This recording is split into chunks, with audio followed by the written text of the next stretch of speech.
What is going on, guys? MMA Island team, we got the fight picks, and we are back with UFC 255, and we start this one off with Louis Cosce taking on Sasha Palatnikov.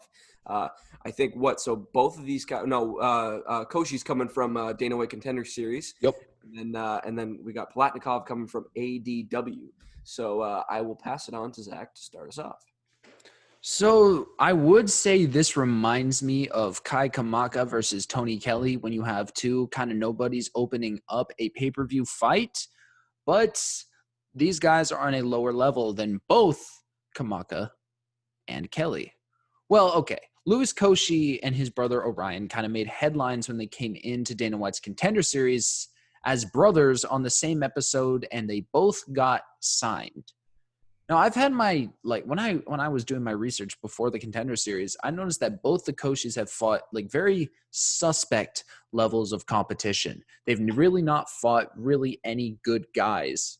And Louis Cosce's UFC debut is not going to be that step up for him. Sasha Palatnikov, I would say, is under the level of Louis Cosce. His last loss was to Munir Lazzez. And if we know Munir Lazzez, he is an absolutely incredible fighter and a revelation, but he got finished in the first round. And then his other loss was his MMA debut, which he also lost by knockout. So this guy has only been finished, and the records of the guys that he fought at the time of fighting: 3-4, 9-6, 2-2, 1-0. These are not impressive wins in the slightest. And Palatnikov, from what I saw, is really not that impressive of a fighter.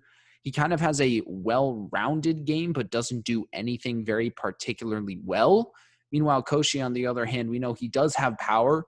That's one thing that he has, and I think that's going to be an advantage in this fight. And he also does have wrestling.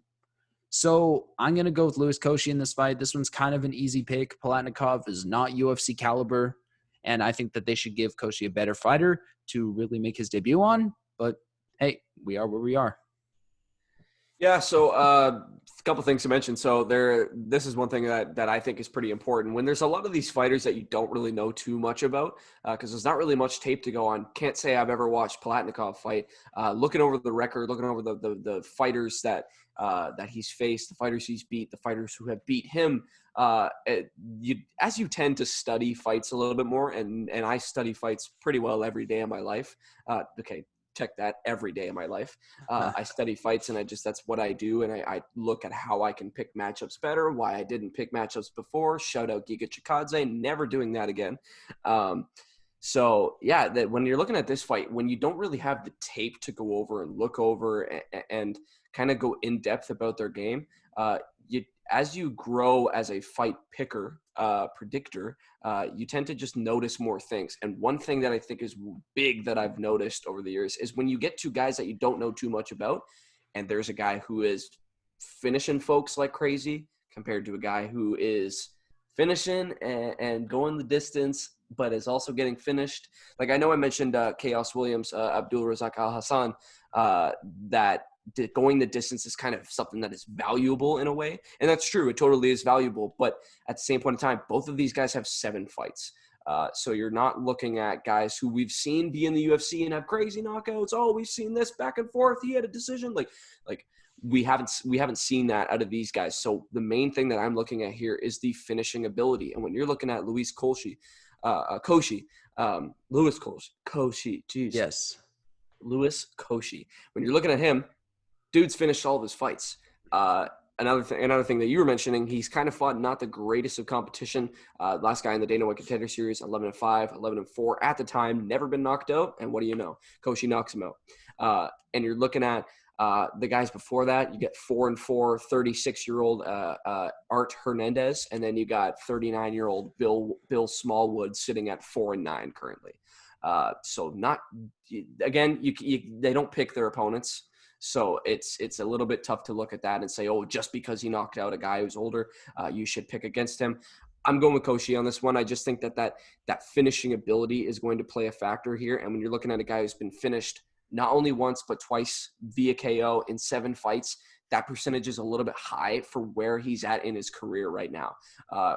For 7 fights in, guys who are going to be really good are typically 7-0, 6-1 with maybe a submission loss, TKO loss even, 5-2 with 2 decision losses, maybe split, one of them split.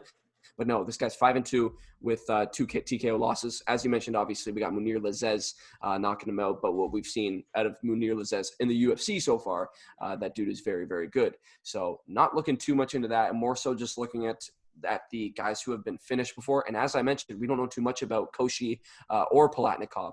So that's one thing I'm taking into play for sure, and going to go with Cosce on this one. Yeah, man, I just looking at the ability that we've seen out of them. That's the main thing for me. So yeah, I'm going with Cosce on this one. We got an agreement. First fight of the night, man. I even called this one a fight night before I realized, oh geez, we were on UFC 255 because we're starting off with kind of a lower ranked fighter name than where we typically do on the pay-per-view cards. But hey, here we are. So hopefully it's a good one. And make sure you guys are just letting us know what you guys think in the comments. We're back. We got the whole card this time. Don't worry. Hope you guys missed us, but we're back. So like I said, man, make sure you guys are liking the video, subscribing to the channel, and make sure you guys check out the other Fight Pick videos.